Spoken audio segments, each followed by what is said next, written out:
Assalamualaikum warahmatullahi wabarakatuh. Selamat pagi, siang, sore, atau malam. Perkenalkan, saya Rizal Farizi, mahasiswa Pendidikan Teknik Bangunan, Fakultas Teknik Universitas Negeri Jakarta. Pada kesempatan kali ini, saya akan mempresentasikan tugas yang telah saya buat, yaitu tentang penilaian dan pendekatan penilaian. Pendidikan merupakan usaha sadar dan terencana untuk mewujudkan suasana proses pembelajaran agar peserta didik secara aktif dan kreatif dapat mengembangkan potensi dirinya seperti spiritual, keagamaan, pengendalian diri, kepribadian, kecerdasan, akhlak mulia, serta keterampilan yang diperlukan dirinya. Akan tetapi, institusi pendidikan saat ini sedang menghadapi perubahan yang cukup besar. Pandemi akibat virus COVID-19 yang berlangsung lebih dari 2 tahun telah banyak merubah tatanan pendidikan di Indonesia. Pembelajaran online yang dulu awam dilakukan sekolah dengan terpaksa harus dilaksanakan pada saat kebijakan social distancing dan lockdown diberlakukan pemerintah. Tak terkecuali pada jenjang SMA dan SMK. Guru dan siswa yang awalnya kurang melek dengan teknologi pada saat pembelajaran online mulai termotivasi untuk mengenal teknologi untuk menambah keterampilan dalam menggunakan berbagai aplikasi dan teknologi yang dapat menunjang proses pembelajaran. Proses belajar mengajar yang pada awalnya dilakukan secara tatap muka di sekolah, akan tetapi saat ini dilakukan pembelajaran jarak jauh di rumah, yaitu berlangsung melalui internet. Program kegiatan yang disarankan oleh pemerintah ini biasanya disebut dengan pembelajaran daring atau e-learning. Definisi lainnya adalah e-learning merupakan salah satu bentuk model pembelajaran yang difasilitasi dan didukung pemanfaatan teknologi informasi dan komunikasi.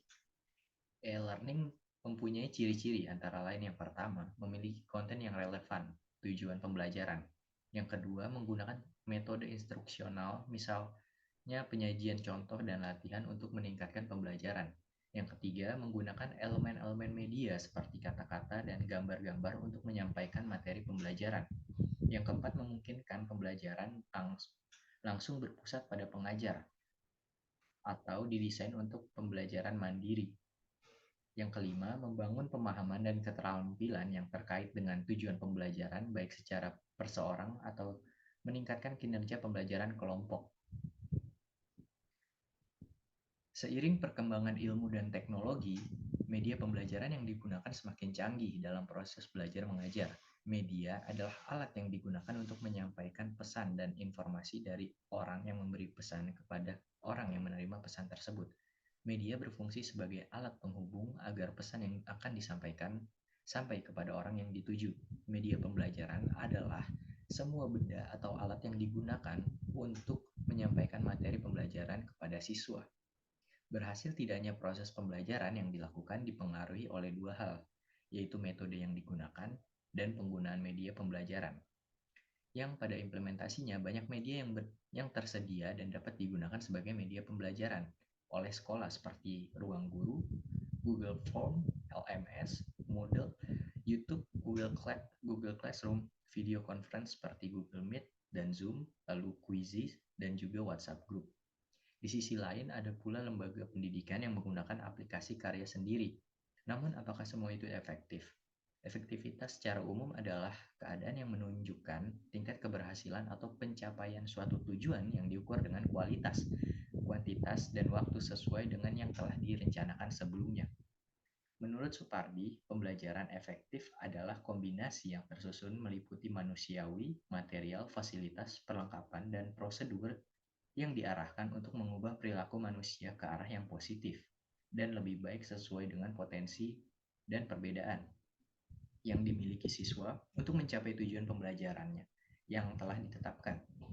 Dikarenakan proses belajar mengajar secara daring, tentu guru dan sekolah mutlak melakukan evaluasi, pengukuran, dan penilaian. Sebab tanpa proses evaluasi maka arah tak akan jelas baik untuk guru, siswa, sekolah, dan orang tua. Terlepas dari konteks itu, proses pembelajaran daring pun perlu menguatkan aspek capaian siswa.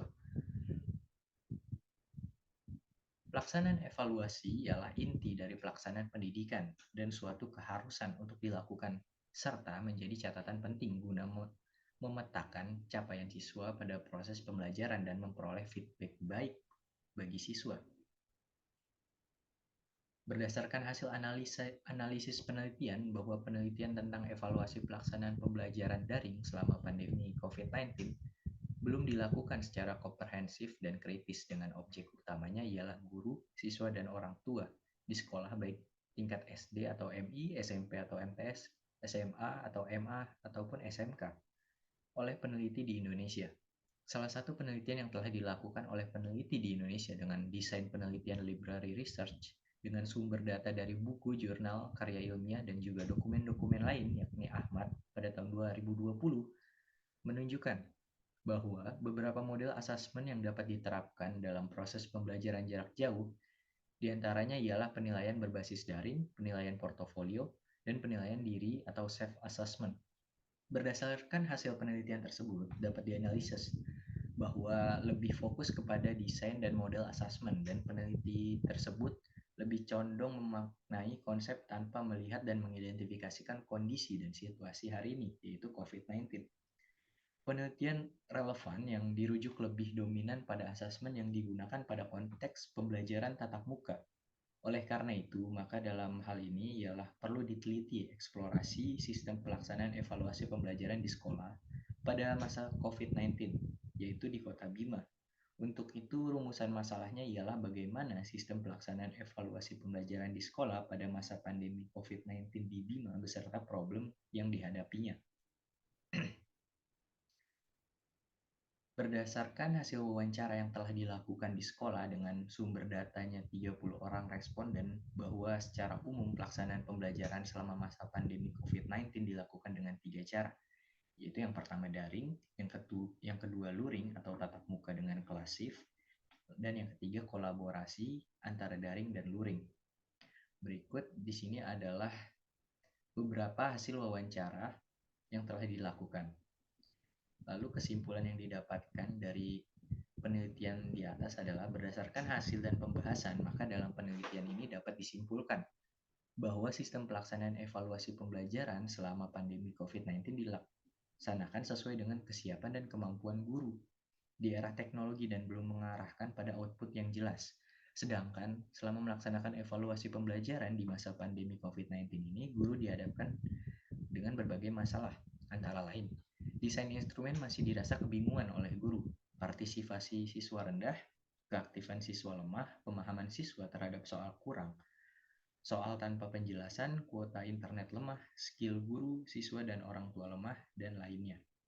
Oleh karena demikian, perlu pelatihan secara kontinu dan mendesain evaluasi pembelajaran masa pandemi atau pembelajaran daring harus melakukan konektivitas atau kerjasama dengan perguruan tinggi sebagai mitra penyusunan model evaluasi dan butuh keuletan kesabaran guru dalam memastikan pencapaian siswa dari aspek kognitif, afektif, dan psikomotorik. Lalu berikut adalah daftar pustaka yang saya gunakan. Baik, kurang lebihnya mohon maaf. Wassalamualaikum warahmatullahi wabarakatuh.